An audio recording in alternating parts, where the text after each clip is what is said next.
Hello, I am Ashubodh Kumar Pant from Ashubodh Math Solution for Teenagers। आज मैं आपको maths के स्थान पर पर्यावरण संरक्षण के बारे में कुछ बताऊंगा। पिछले लेक्चर में पर्यावरण संरक्षण में इन्वायरमेंट कंजर्वेशन मैंने आपको बताया था कि पेड़ किस तरह वनों का मट्टी का कटान रोकते हैं, बाढ़ आने पर रोक लगाते हैं, बाढ़ की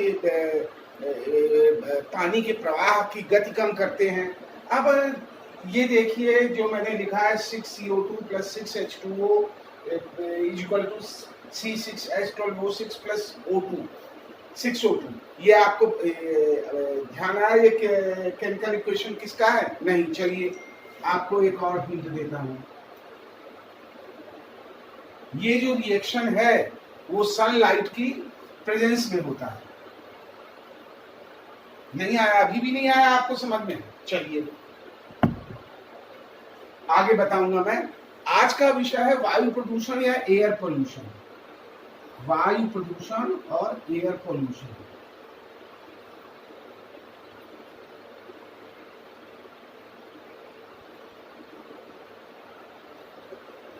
वायु प्रदूषण एक बहुत बड़ी समस्या है, आप लोग सब लोग अनुभव करते हैं। पिछले साल जाड़ों में आपने देखा था कि किस तरह वायु प्रदूषण का सांस लेने में लोगों को दिक्कत हो गई थी, मास्क पहनने पड़े थे, घर के अंदर रहने की एडवाइजरी जारी हो गई थी। तो अब ये जब हम कहते हैं वायु प्रदूषण, तो सबसे पहला क्वेश्चन है वायु क्या है? एयर क्या है? नंबर 2, एयर पोल्यूशन क्या है?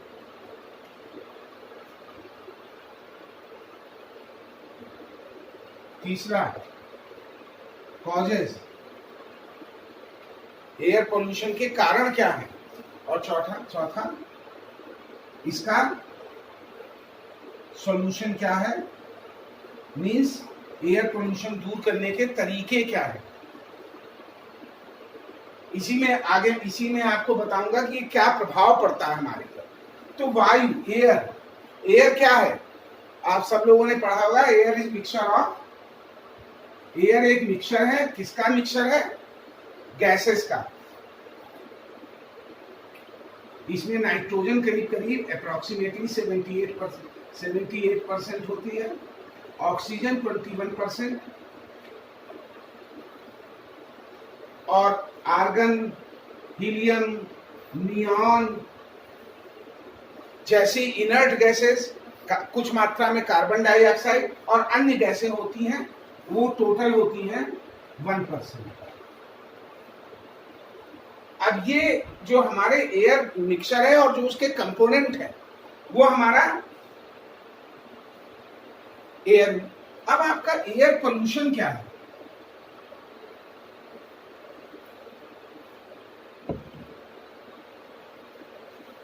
जैसे आपका पानी है, पानी में आप हमेशा सब जानते हैं कि पानी गंदा हो गया, गंदा होने की डिफिनीशन कूड़ा पड़ गया, मट्टी पड़ गई, कोई अदर सब्सटेंस पड़ गया।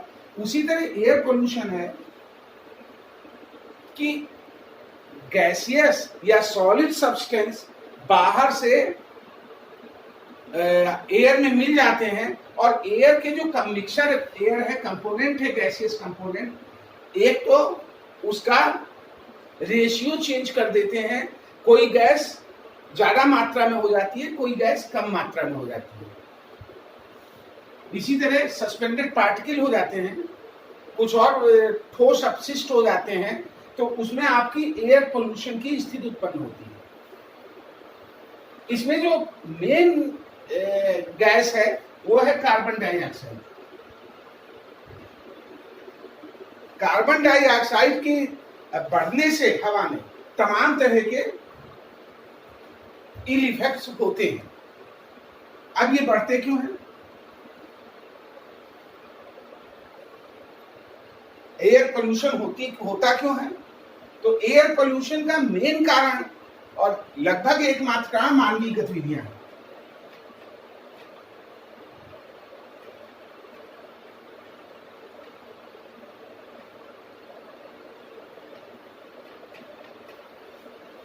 ह्यूमन एक्टिविटीज से तमाम कारणों से, तमाम अपनी क्रियाओं में हम कार्बन डाइऑक्साइड छोड़ते हैं और वो कार्बन डाइऑक्साइड हवा में मिलकर गैसों के कंपोनेंट को बदल देती है। और कार्बन डाइऑक्साइड की अधिकता में, वातावरण में कार्बन डाइऑक्साइड की अधिकता से हमारी एयर पोल्यूट होती है। अब पोल्यूशन का सबने अनुभव किया होगा, पता चला सांस लेने में कठिनाई हो गई, एलर्जी हो गई, और अधिक बीमारियां हो गई। तो इस तरह जो तमाम प्रभाव हैं वो हम दिन प्रतिदिन देखते हैं, सभी लोग अनुभव करते हैं। और आजकल जो आज से 20 साल पहले, 25 साल पहले जो शब्द ज्यादा प्रचलित नहीं था जन सामान्य में कि वायु प्रदूषित हो गई, एयर पोल्यूट हो गई, लेकिन आज ये कॉमन चिंता का विषय है कि एयर पोल्यूशन हो रहा है और एयर पोल्यूशन को किस तरह रोका जाए। तो ये मैंने आपको बताया कॉजेज। अब सॉल्यूशन क्या है?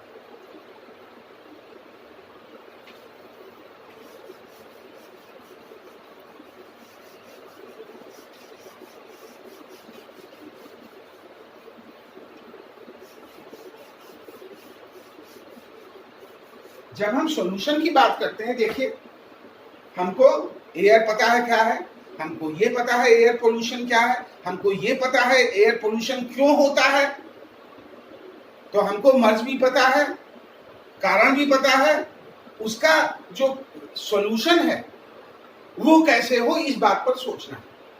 अब मैंने आपको बताया कि एयर पोल्यूशन हमारी गतिविधियों के कारण होता है, हमारे एक्टिविटीज से, जिसमें हम कार्बन डाइऑक्साइड और अन्य गैसें छोड़ते हैं वायुमंडल में, उसके कारण एयर पोल्यूट होती है।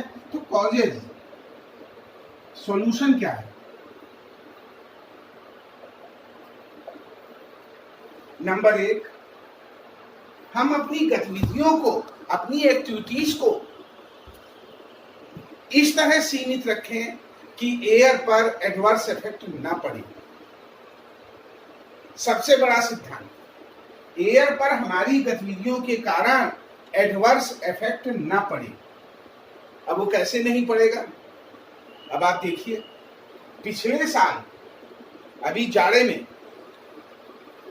तमाम अखबार, प्रिंट मीडिया, इलेक्ट्रॉनिक मीडिया, रोज की खबरें थी, फला शहर में इतना पोल्यूशन हो गया, फला शहर में पीपीएम इतना पहुंच गया, फला शहर में वायु जहरीली हो रही है, सांस लेने में दिक्कत हो रही है, वृद्ध और बच्चे बाहर टहलने भी ना निकले। एक था। दूसरा आपने देखा कि लॉकडाउन चल रहा था, लॉकडाउन में अखबार खबरें निकाल रहे थे कि फला सहारनपुर से, फला चंडीगढ़ से ये हिमालय की श्रृंखला की दिखाई दे रही है जो करीब 200 साल बाद हुआ है। आप कहेंगे बहुत अच्छा हुआ, लेकिन क्या है, हम ना तो एक्सट्रीम कर सकते हैं कि सारी गतिविधियां बंद कर दें, आजीविका के लिए जरूरी है, रोजी रोजगार के लिए जरूरत है, जीवन जीने के लिए जरूरत है। दूसरी, हम ये भी नहीं कर सकते कि सारी एक्टिविटी चलाते रहें जिस तरह चला रहे हैं और एयर को पोल्यूट होने दें।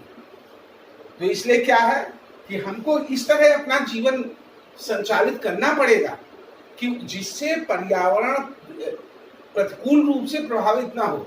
मैं आपको एक एग्जाम्पल बता रहा हूं। जब हम प्रकृति की बात करते हैं, प्राकृतिक संसाधनों की बात करते हैं, नेचुरल रिसोर्सेस की बात करते हैं, तो पहला सिद्धांत क्या है किसी का भी, कि आप जितना देर ले रहे हैं,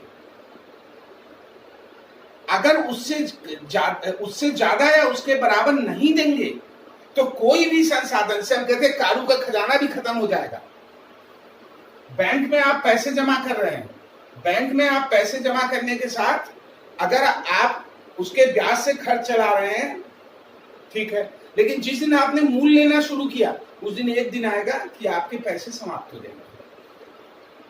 तो जिसे हम रेगुलर इनकम कहते हैं, तो रेगुलर इनकम से अगर हम अधिक खर्च करेंगे तो हमारे पास जैसे पैसे खत्म हो जाएंगे, उसी तरह हम जितना नेचर्स को दे रहे हैं उससे अधिक अगर लगातार हम लेते रहेंगे तो ये प्रॉब्लम आएगी। तो इसलिए सबसे पहले हमको इस बात पर विचार करना है कि नेचर से हम जितना ले रहे हैं वो नेचर की क्षमता के अंदर हो। तो सबसे पहली बात, आवश्यकताएं सीमित, समाप्त नहीं, देखिए आवश्यकताएं सीमित।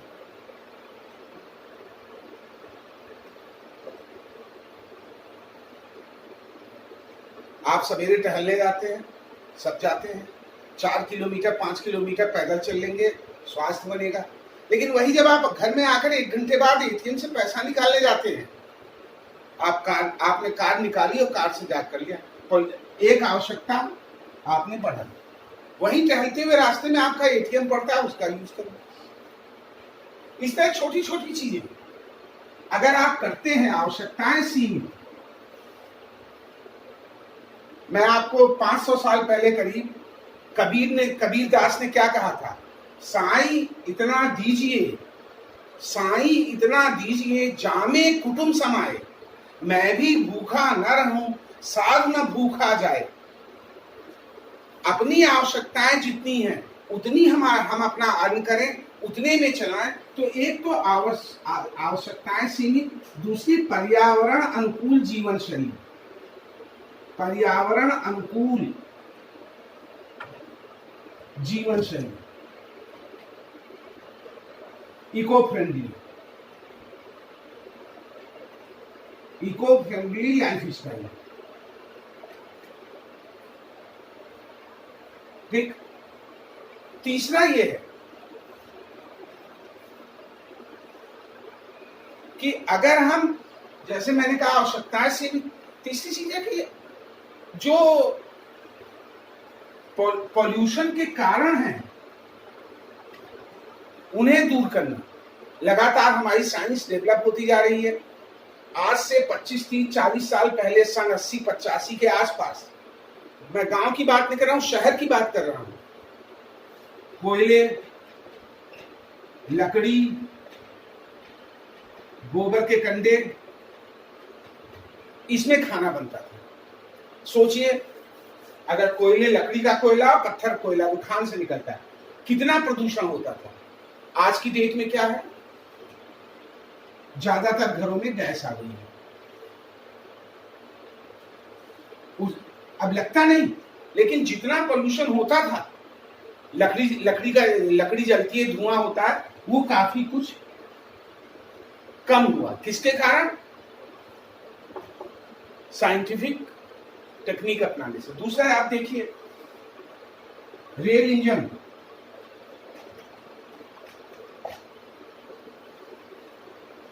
वही आज से 40 साल पहले करीब जो रेल इंजन थे वो चलते थे कोयले से, उसके बाद चलना शुरू किए डीजल से, आज का इलेक्ट्रिक इंजन आ गए हैं। कभी आप कल्पना करके सोचिए कि जो कोयले का इंजन चलता था उससे कितना प्रदूषण होता था। जो नई पीढ़ी है वो तो इसको जानती भी नहीं। मैं आपको बस जस्ट एक एग्जांपल देना चाहता हूं। आज से 4 साल पहले ऊटी से हम लोग आ रहे थे जो टॉय ट्रेन से, तो कन्नूर या कहां, जब ट्रेन का इंजन बदला तो जो डीजल इंजन था वो लग गया यही कोयले वाला इंजन। आप विश्वास नहीं करेंगे, जितने ट्रेन में बैठे हुए थे 70 से 80% लोग जो 20, 25, 30 साल तक की उम्र के थे, वो केवल उस कोयले वाले स्टीम इंजन का फोटो लेने के लिए, अपनी फेसबुक में डालने के लिए उतरकर उसकी फोटो लेने लगे। प्रदूषण इससे बहुत कम हुआ, जो इसमें टेक्नोलॉजी डेवलप हुई। उसी तरह आप देखें, काफी कुछ हद तक पहले डीजल और पेट्रोल यूज होता था गाड़ियों में, अभी भी होता है, लेकिन उसकी जगह सीएनजी, और उसके बाद आपकी इलेक्ट्रिक कार, इससे आपका काफी कुछ प्रदूषण कम हुआ। तो इस तरह आप देख रहे हैं तमाम एग्जाम्पल से कि तकनीक अपनाने से, जितनी उन्नत तकनीक होगी वो प्रदूषण रोकने में सहायक होती है। इस तरह अगर आप देखें, 2, 3 साल, 4 साल, 6 साल पहले की भी बात कर रहा हूं, जो आपकी बिजली बनती है वो ज्यादातर बिजली कोयले से बनती है। कोयले में जब भी बनेगी ज्यादा प्रदूषण होगा। आजकल आप देखें, अगर आप शहरों में चलें तो आप नजर उठाकर देखें तो लगभग हर 8वें 10वें घर में सोलर पैनल लगे हैं जो खुद बिजली लाइट प्रोड्यूस करते हैं। इससे एक तो प्रदूषण नहीं होता, इको फ्रेंडली टेक्निक है, और दूसरा जो आपका खर्च है, महीने का बिल है बिजली का, वो बचता है। तो इस तरह हम टेक्निक का यूज करके किस तरह प्रदूषण कम कर सकते हैं या कम हो रहा है धीरे धीरे उससे, ये मैंने आपको बताया। अब तीसरी चीज ये है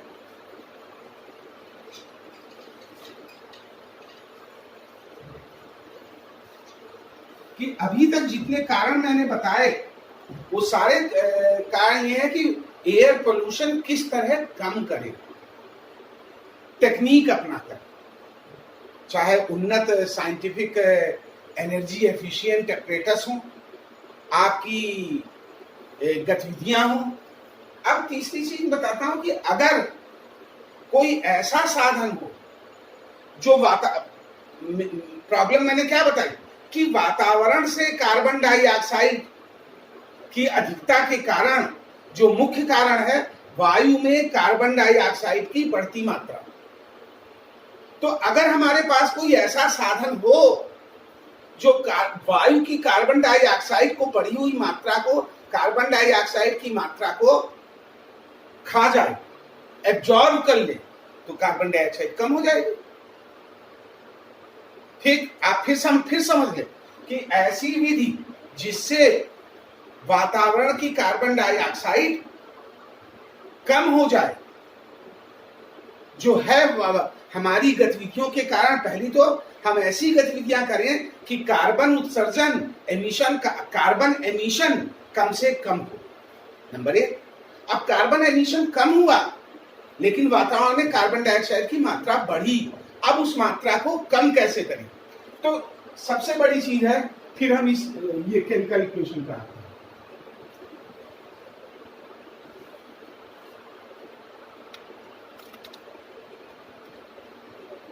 हमारे जो वृक्ष हैं उनका भोजन कार्बन डाइऑक्साइड। अब आप देखें 6CO2 + 6H2O C6H12O6 + 6O2, ये क्या है? सनलाइट की प्रेजेंस में, सनलाइट की प्रेजेंस में पेड़ की पत्तियां, ट्री लीव्स, तो आपने देखा कि जो हमारे ट्रीज हैं वो क्या करते हैं, फोटोसिंथेसिस प्रोसेस से, प्रकाश संश्लेषण क्रिया से, एक तो वातावरण की कार्बन डाइऑक्साइड लेकर भोजन बनाते हैं, इसका मतलब कार्बन डाइऑक्साइड कम करते हैं। दूसरा क्या है, ऑक्सीजन छोड़ते हैं। ठीक, अब आप देखिए कितने कमाल की बात है, ट्रीज में कार्बन डाइऑक्साइड कम की और ऑक्सीजन छोड़ी, और हम क्या करते हैं, अपनी जो एक्टिविटीज है उसमें कार्बन डाइऑक्साइड छोड़ते हैं, रिलीज होती है, एमिशन होती है। दूसरा, हम मनुष्य ऑक्सीजन सांस लेने के लिए लेते हैं और कार्बन डाइऑक्साइड छोड़ते हैं। जब हम सांस छोड़ते हैं तो क्या, कौन सी गैस छोड़ते हैं? Carbon dioxide. और जब लेते हैं तो क्या करते हैं? ऑक्सीजन लेते हैं। इस तरह जो ट्रीज हैं वो फोटोसिंथेसिस से कार्बन डाइऑक्साइड, हमारे द्वारा जो एमिशन की जाती है कार्बन डाइऑक्साइड, उसको लेते हैं, कम करते हैं, और हमारे लिए जो ऑक्सीजन हमको चाहिए सांस लेने के लिए वो रिलीज करती है। मतलब ऑक्सीजन की फैक्ट्री है। तो इसलिए हम ये कह सकते हैं कि जो पेड़ हैं और मनुष्य हैं एक दूसरे के पूरक हैं। क्यों? जैसा मैंने अभी आपको बताया। अब फोटोसिंथेसिस सिस्टम जो है, फोटोस्टेसिस प्रोसेस जो है, वो कब कैसे होगा? तो सबसे बड़ी बात तो यह है कि जिनसे होता है पेड़, अधिक से अधिक संख्या में पेड़ों की संख्या अधिक हो, अधिक से अधिक संख्या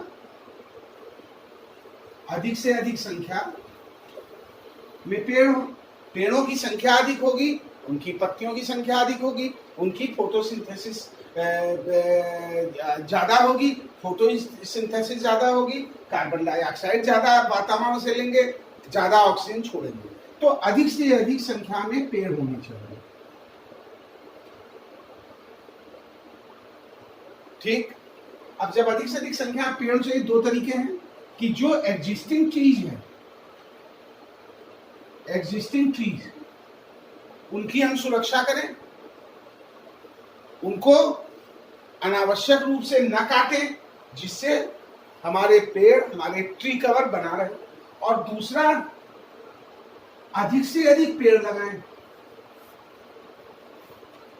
अधिक से अधिक ट्री प्लांटेशन करें।